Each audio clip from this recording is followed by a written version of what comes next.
Hello hi friends, welcome back to Manasavar టీవీకి అయితే స్వాగతం. అయితే ఈరోజు మరి చెప్పే టాపిక్ ఏంటంటే బీబీఎల్లో నెక్స్ట్ మ్యాచ్ మరి మ్యాచ్ నెంబర్ 4 మరి Melbourne versus Brisbane Heat. Very very interesting. Brisbane Heat మరి టైటిల్ విజేత, డిఫెండింగ్ ఛాంపియన్. మరి ఈ డిఫెండింగ్ ఛాంపియన్ అనేది అనిపించుకుంటా లేదా అనేది చూడవాలి. మరి మెల్బోర్న్ అనేది ఫస్ట్ మ్యాచ్ అనేది ఓటమి పాలైతే అయింది, ఘోరమైన ఓటమి పాలైంది. నేను చెప్తూనే ఉన్నాను, ఇక్కడ ఘోరమైన ఓటమి పాలనేది అవుద్ది. అగ్రెసివ్కి అయితే వెళ్ళారు, కంగారు పాటు అనేది అక్కడైతే చూసాం. ఒకటి కొన్నిసార్లు అయితే ఫీల్డింగ్లో లోపాలు ఉన్నాయి, బ్యాటింగ్లో కొంత లోపాలు అయితే ఉన్నాయి. కంగారుగా అవుట్ అయిపోవడం కూడా మనం అయితే చూసాం.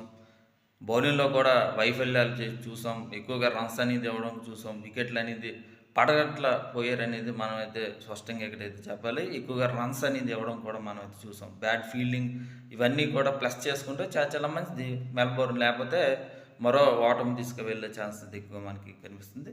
అయితే మొత్తం మీద టాపిక్లో అయితే వెళ్ళే ముందు మన ఛానల్ ఇంకా సబ్స్క్రైబ్ చేయకపోతే వెంటనే మరి సబ్స్క్రైబ్ చేయండి, లైక్ చేయండి, షేర్ చేయండి. మీ ఫ్రెండ్స్తో మీ వాట్సాప్లో తప్పనిసరిగా షేర్ అప్ చేయండి.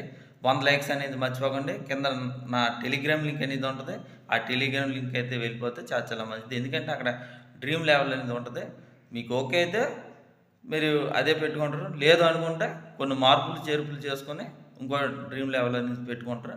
అది మీ ఇష్టం. మరి నా ఇష్టం అయితే కాదు కదా. మరి మీ ఇష్టం మీద ఆధారపడి ఉంటాం.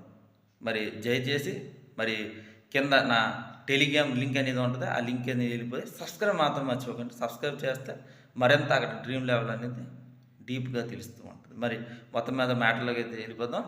మరి మెల్బోర్న్ అనేది పిచ్ ఎలాగుంటుందిరా ఏంటంటే స్పిన్ ట్రాక్. మరి ఎవరైతే టాస్ వస్తుందో వాళ్ళైతే బౌలింగ్ అనేది ఎంచుకోవాలి. మరి ఉమెన్స్ బీబీఎల్లో మాత్రం చాలామంది బౌలింగ్ అనేది ఎంచుకున్నారు. మనం అందరూ కూడా చూసాం. చేజింగ్లో మాత్రం చాలా బాగానే కొట్టారట అనేది మనం చెప్పాలి. మరి యావరేజ్ స్కోర్ ఎంత ఏమిటి అనేది అయితే మనం చూసుకుంటే మాత్రం చాలా ఎక్సలెంట్గా మరి అయితే ఉందరా అనేది మనం చెప్పాలి. ఎందుకంటే 157 అంటే 157 పరుగులు అనేది ఇక్కడ యావరేజ్ స్కోర్. మరి 142 అనేది సెకండ్ ఇన్నింగ్స్ స్కోర్. కానీ ఒకటి నాకు తెలిసినంత వరకు కూడా నా 180 కానీ వచ్చిందండి. చాలా కష్టంగా మరి మార్పు ఛాన్స్ ఉంది. హైయెస్ట్ స్కోరే 273కి అయితే ఉంది. ఇదే జట్టు మీద మెల్బోర్న్ స్టార్ వర్సెస్ మరి ఇక్కడ బ్రిస్బేన్ హీట్స్. అయితే మొత్తం మీద ఈ బ్రిస్బేన్ హీట్స్ ఇదే జట్టు మీద హైయెస్ట్ స్కోర్ అనేది రికార్డ్ అనేది బాధకొట్టింది మన ఈ స్టేడియం రికార్డ్ అని చెప్పచ్చు. వర్షం మాత్రం ఆటంకం అయితే కాదు, వర్షం అయితే లేదు. మరి యజాజ్గా ఫుల్ మ్యాచెస్ అనేది మనం అయితే చూడొచ్చు. మరి హెడ్ టు హెడ్ రికార్డ్ ఎలా ఉండబోతుంది ఏంటంటే 19 మ్యాచ్లు అయితే జరిగింది. మెల్బోర్న్ స్టార్స్ అనేది 7కే పరిమితమైంది. 12 మ్యాచ్లు బ్రిస్బేన్ హీట్ చెప్పాను కదా. మరి ఆధిపత్యం అయితే బ్రిస్బేన్ హీట్కి అయితే ఉంది. ఇక్కడ హోమ్ గ్రౌండ్ కూడా అడ్వాంటేజ్ ఉన్నా సరే బ్రిస్బేన్ హీట్స్కి అయితే చాలా రికార్డ్స్ అనేది ఈ గ్రౌండ్లో అయితే ఉంది అనేది మనం చెప్పాలి. అయితే మొత్తం మీద నాకు తెలిసినంత వరకు కూడా డీప్గా వెళ్ళిపోతే మరి మెల్బోర్న్ స్టార్స్ బలబలాల్లో ఎలా ఉండబోతుంది ఏమిటి అనేది చూసుకుంటే మొన్నటిసారి మరి వెయిటింగ్ కానీ ఇక్కడ వెరీ వెరీ పూర్గా మనం చెప్పచ్చు. రోజెస్ అయితే 14 అయితే కొట్టారు. మరి శ్యామ్ అయితే ఒక పరుగుతే అవుట్ అయ్యారని మనం చెప్పచ్చు. క్రక్ కూడా డెక్ అవుట్ అయితే అయ్యారని చెప్పచ్చు. మరి ఎవస్టార్ కానీ స్టోనీస్ కానీ వెరీ వెరీ ఎక్సలెంట్గా మరి రాణించారు అనేది పర్లేదు అనేది అయితే రాణించవచ్చు. మరి టామ్ కరెంట్ కూడా వెరీ వెరీ ఇంట్రెస్టింగ్. వికెట్ అనేది తీసాడు, ఎక్కువగా రన్స్ అనేది ఇచ్చాడు, అది కట్ చేస్తుంది చాలా మంది. కానీ ఇక్కడ మ్యాక్స్వెల్ లేని లోట్ అనేది ఇక్కడైతే క్లియర్ కట్గా కనిపిస్తుంది. మరి గాయం కారణంగా మరి ఈ మ్యాచ్కి కూడా దూరం అయ్యే ఛాన్స్ ఎక్కువ నాకైతే అనిపిస్తుంది. మరి అప్డేట్ అయితే లేదు, మరి ఎలా ఉండబోతుంది ఏంటని చూడాలి. మరి అయితే బౌలింగ్లో అయితే కొన్ని మార్పులకి శ్రీకారం చేస్తే ఇమోజీ వెరీ వెరీ బాగా రన్స్ అనేది ఇవ్వడం ఒకటి జరిగింది. తీసేమన్నా ఇంకో స్పిన్నర్కి ఏమన్నా అవకాశం ఇస్తారా లేకపోతే ఏంటని చూడాలి. గోచ్ కానీ సిడిల్ కానీ మిల్లీ కానీ వెరీ వెరీ ఇంట్రెస్టింగ్గా బాగానే రాణించినా ఎక్కువగా రన్స్ అనేది ఇచ్చారు. మరి వికెట్స్ అనేది తీలేపోయారా అనేది మనం స్పష్టంగా మనం చెప్పచ్చు. ఈ టీంలో లోపల అనేది ఇందాకే చెప్పాం కదా, కొంచెం అయితే బాగా రాణిస్తే చాలా బౌలింగ్లో కానీ మిడిల్ ఆర్డర్లో పరిస్థితిలో కానీ చాలా వరకు కూడా మార్పు వస్తే చాలా మంచిది. లేదంటే ఓటమి తీసుకువెళ్ళే ఛాన్స్ ఉంటుంది.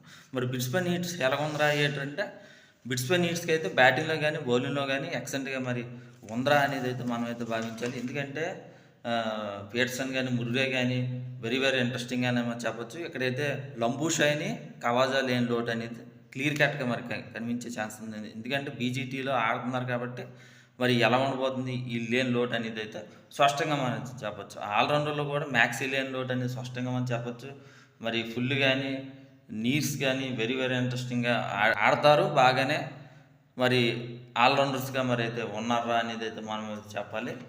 బౌలింగ్లో జాన్స్ కానీ ఎలా ఉండబోతుంది ఏమిటని చూడవలసిన పరిస్థితి కూడా ఎక్కువగా ఉన్నాయి. బౌలింగ్లో బ్యాంకెట్ కానీ స్వస్టన్ కానీ కూనిమ్యాన్ కానీ